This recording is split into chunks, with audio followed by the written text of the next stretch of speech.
O torcedor palmeirense começou a semana com uma mistura de frustração e preocupação depois de uma rodada que teve tudo para ajudar, mas acabou atrapalhando ainda mais a caminhada do Verdão no Campeonato Brasileiro. No sábado, o Vasco venceu o Cruzeiro e até deu aquela leve animada na galera, parecia que o cenário podia se desenhar a favor do Palmeiras. Só que no domingo, tudo o que podia dar errado, deu. Primeiro, veio a decepção com a derrota para o Bahia. Depois, no clássico entre Corinthians e Flamengo, até parecia que a sorte ia sorrir um pouco, mas não foi bem assim. O Corinthians teve um pênalti logo no início do jogo, uma chance clara para abrir o placar em Itaquera. Yuri Alberto foi para a cobrança, tentou aquela famosa cavadinha, mas a execução foi estranha, o goleiro quase nem precisou se esforçar para pegar. Mesmo assim, no segundo tempo, o próprio Yuri Alberto conseguiu se redimir. Fez uma jogada pela esquerda, passou bonito pelo Léo Ortiz e bateu cruzado de canhota. Um belo gol, abrindo o placar. A torcida corintiana até se animou achando que dali em diante o time conseguiria controlar a partida, mas o Flamengo mostrou força e organização. Felipe Luiz mexeu bem na equipe e as mudanças surtiram efeito imediato. O time carioca colocou a bola no chão e começou a jogar com inteligência. A triangulação entre Arrascaeta, Carrascal e Luiz Araújo bagunçou a defesa do Corinthians. Primeiro, o empate com um gol do Arrascaeta, e depois a virada com o Luiz Araújo, aproveitando mais uma assistência de Carrascal. Detalhe que o segundo gol do Flamengo veio após um lance bastante contestado.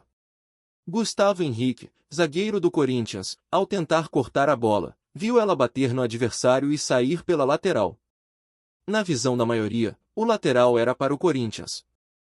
Só que o Bandeira deu para o Flamengo, e na sequência da jogada nasceu o gol da virada. Com o resultado, o Flamengo foi a 54 pontos, o Cruzeiro parou nos 50 e o Palmeiras segue com 49, mas com 2 jogos a menos que o Cruzeiro e 1 a menos que o Flamengo. A diferença ainda pode ser tirada, mas a margem de erro vai diminuindo a cada rodada. O grande problema é que o Palmeiras não fez a sua parte. A atuação contra o Bahia foi abaixo da crítica, um time desconectado, pouco inspirado e, para piorar, saindo de campo com 2 jogadores lesionados, Lucas Evangelista e Piquerez. O clube entende que as lesões têm relação direta com o estado do gramado da Arena Fonte Nova, que estava longe do ideal. Um campo visivelmente maquiado, cheio de tinta verde para disfarçar as falhas. Mesmo assim, foi liberado para o jogo. O Palmeiras pretende formalizar uma reclamação junto à CBF, alegando que o campo contribuiu diretamente para as lesões dos seus atletas. Anderson Barros já confirmou que o clube vai se posicionar oficialmente, mas a pergunta que fica é: isso vai dar em alguma coisa? A verdade é que pouca gente acredita que a CBF vá se mexer de verdade para fiscalizar com mais rigor os gramados dos estádios do Brasil. A vistoria aconteceu, o jogo foi liberado e pronto. Fica por isso mesmo. O campo estava ruim para os dois lados, é verdade, mas o prejuízo acabou sendo maior para o Verdão. A preocupação com a gravidade das lesões, principalmente no caso do Piquerez, que já passou por cirurgia no joelho anteriormente, deixa a torcida ainda mais tensa. O lance dele, tentando bloquear uma jogada pela ponta, foi feio. Ele bateu o joelho com força no chão, e agora todos aguardam os exames para saber a real extensão da lesão. Enquanto isso, ainda teve uma troca de farpas fora de campo. O técnico Abel Ferreira reclamou do gramado em coletiva, e Rogério Ceni não deixou barato. Disse que é incoerente um time que joga em gramado sintético reclamar das condições de campo natural, que para ele, inclusive, favoreceria o estilo de jogo direto do Palmeiras. Rogério foi direto, disse que, se tem um time que deveria gostar de gramado ruim, é o Palmeiras, já que aposta muito na ligação direta e nos lançamentos. Foi um recado claro, com uma pitada de provocação, num clima que deve esquentar ainda mais nas próximas rodadas. O que aumenta a dor do torcedor é lembrar que o Palmeiras já perdeu os 2 jogos contra o Bahia neste campeonato. Foram 6 pontos desperdiçados contra um adversário direto na briga por posição. E agora, a sequência não permite muito tempo para lamentações. Já nesta quarta-feira, o Verdão recebe o Vasco no Allianz Parque. E o time carioca chega animado, depois de vencer o Cruzeiro e demonstrar evolução. Vai ser mais uma partida complicada, com um adversário empolgado e um Palmeiras pressionado a dar uma resposta imediata.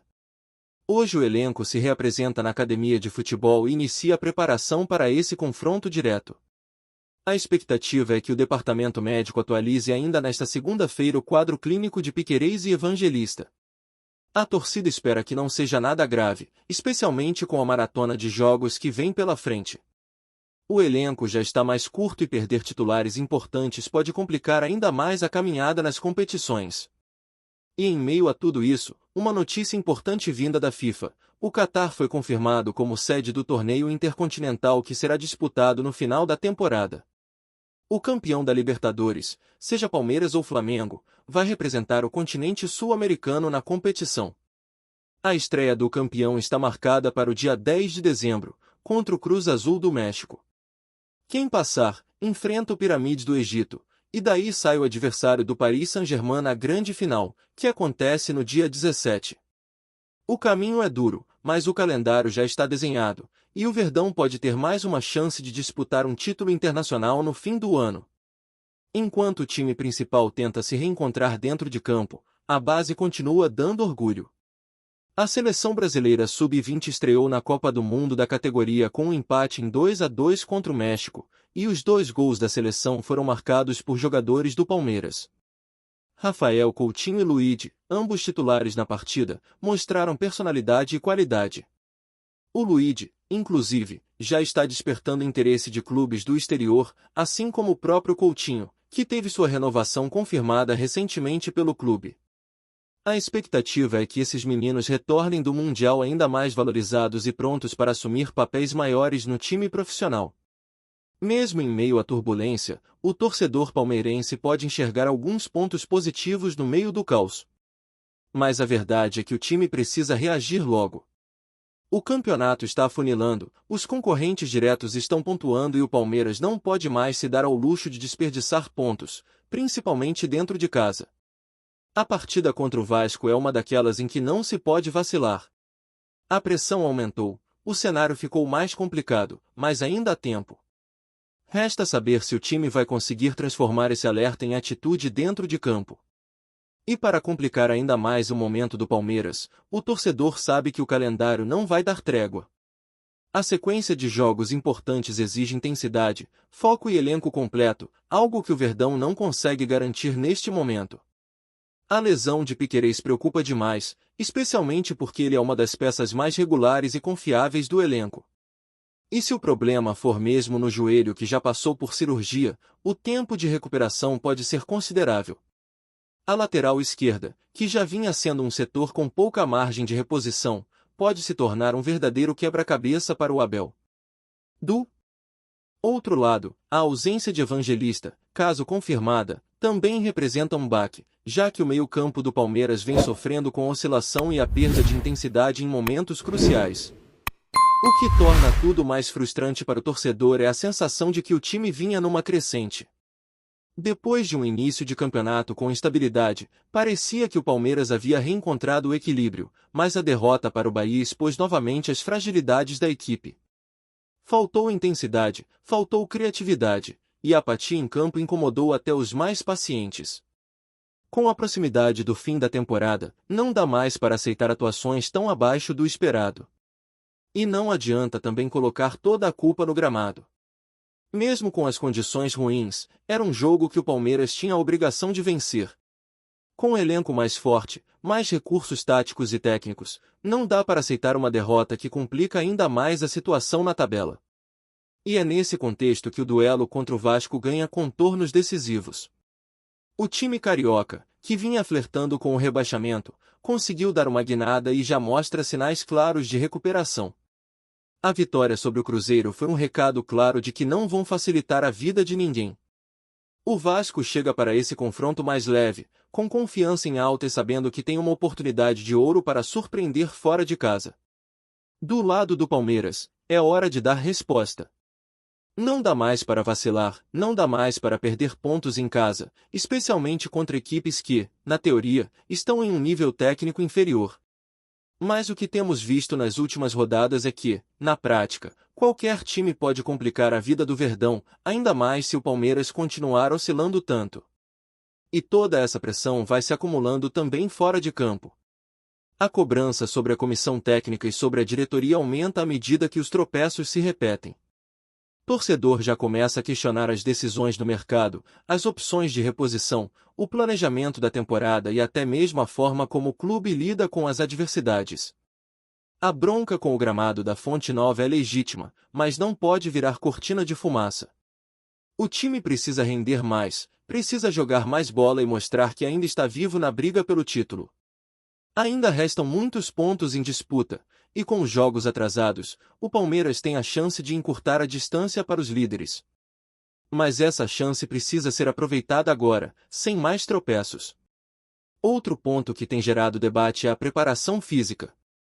O número de lesões, a intensidade dos jogos e a dificuldade em manter um padrão físico alto durante toda a partida tem gerado questionamentos. Em diversas partidas, o time começa bem, mas vai perdendo ritmo com o passar do tempo.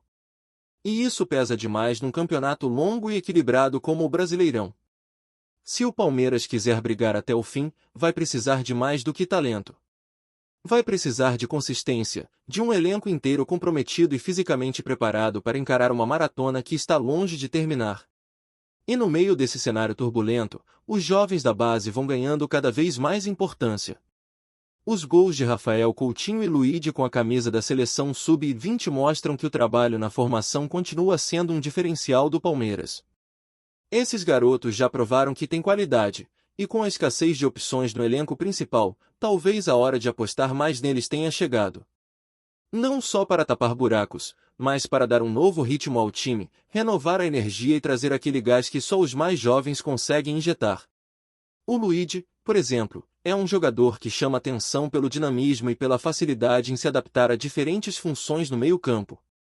O Coutinho, mais técnico, tem uma visão de jogo interessante e pode ser uma boa alternativa em jogos mais truncados. E ainda tem a questão do torneio intercontinental, confirmado no Catar, com a possibilidade real de ter um representante brasileiro brigando por mais um título. Isso mexe com o emocional do torcedor, acende aquela chama da expectativa e traz um novo objetivo para a temporada. Mas para chegar lá, é preciso primeiro garantir a conquista da Libertadores. E com Flamengo e Palmeiras ainda vivos na disputa, a rivalidade pode ganhar mais um capítulo. Imagina só um Palmeiras e Paris Saint-Germain em dezembro, com os olhos do mundo voltados para esse confronto. Seria o cenário ideal para coroar a temporada.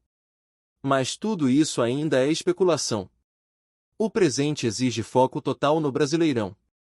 Cada ponto perdido agora pode ser o detalhe que decide quem vai levantar a taça no fim do ano. O jogo contra o Vasco não é apenas mais uma rodada. É um divisor de águas.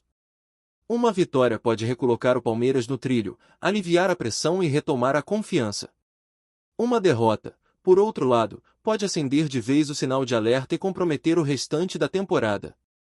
O momento pede concentração, comprometimento e um futebol à altura do que a torcida espera. O Allianz Parque vai estar cheio e o torcedor quer ver atitude. Já passou da hora do time reagir e mostrar que ainda está vivo na briga. Porque o campeonato está aberto, mas só vai continuar assim para quem tiver coragem de enfrentar as adversidades e não se esconder quando o jogo apertar. A reapresentação do elenco nesta segunda-feira precisa marcar o início de um novo ciclo dentro da temporada. O torcedor já entendeu que o caminho não vai ser fácil, que os obstáculos vão continuar surgindo, seja na forma de gramado ruim, calendário apertado ou lesões. Mas o que ele exige é que o time não perca a essência. Que continue brigando, competindo, encarando cada jogo como se fosse uma final. Porque é isso que faz a diferença num campeonato como esse. A margem de erro diminui a cada rodada, mas a chance de dar a volta por cima ainda existe. Basta saber aproveitar. Antes de prosseguirmos, te pedimos que deixe seu like e já se inscreva no canal para não perder nenhuma novidade exclusiva do Palmeiras. Continuando. O mercado da bola parece ter dado mais uma reviravolta de arrepiar os torcedores brasileiros. Nos bastidores, já circula com força a informação de que o Palmeiras estaria prestes a fechar um acordo com Pedro, o jovem e promissor atacante do Flamengo. Apesar de nada ter sido oficialmente anunciado, fontes próximas ao clube paulista garantem que as conversas avançaram de forma surpreendente nas últimas semanas. Pedro, que se destacou nas últimas temporadas com gols decisivos e atuações consistentes, se tornou um dos nomes mais cobiçados do futebol nacional. Sua habilidade de infiltrar na defesa adversária, aliada à presença física imponente, faz dele um atacante moderno, capaz de se adaptar tanto ao jogo de pivô quanto ao contra-ataque rápido, justamente o estilo que o Palmeiras busca reforçar neste momento. O Flamengo, por sua vez, estaria analisando as propostas, mas a diretoria rubro-negra sabe que o interesse do time paulista não é apenas especulação. O Palmeiras estaria disposto a oferecer um contrato robusto e um projeto esportivo que promete colocar Pedro como protagonista absoluto no ataque. Nos corredores do Allianz Parque, a notícia tem gerado burburinho entre torcedores e membros da imprensa esportiva. A expectativa é de que a negociação, caso se concretize, marque o início de uma nova fase de reforços estratégicos para o Verdão, que vem investindo pesado para manter-se competitivo em todas as frentes. Alguns analistas já apontam que a chegada de Pedro poderia mudar a dinâmica ofensiva da equipe, oferecendo uma opção de velocidade e finalização que faltava nos momentos mais decisivos. É claro que rumores no futebol sempre pedem cautela, mas a movimentação intensa nos últimos dias indica que o Palmeiras está mesmo de olho em reforços de peso. Se a contratação for confirmada, o time de Abel Ferreira terá, mais uma vez, uma peça de impacto capaz de desequilibrar jogos importantes. Enquanto isso, torcedores já se animam com a possibilidade de ver Pedro vestindo verde e branco, imaginando gols, jogadas e aquele entusiasmo que só a chegada de um atacante jovem e promissor consegue gerar. O burburinho está lançado, Palmeiras e Pedro, uma combinação que pode agitar o mercado e acender ainda mais a chama da rivalidade nacional. Resta esperar pelos próximos capítulos dessa novela que promete agitar a torcida e transformar o Allianz Parque em um palco de grandes expectativas. Apresentamos as últimas notícias do Palmeiras diariamente. Inscreva-se no nosso canal e deixe o seu like para continuar recebendo informações exclusivas. Não se esqueça de compartilhar a sua opinião sobre essa notícia nos comentários, pois sua participação é fundamental para a família palmeirense. Até o próximo vídeo. Avante palestra!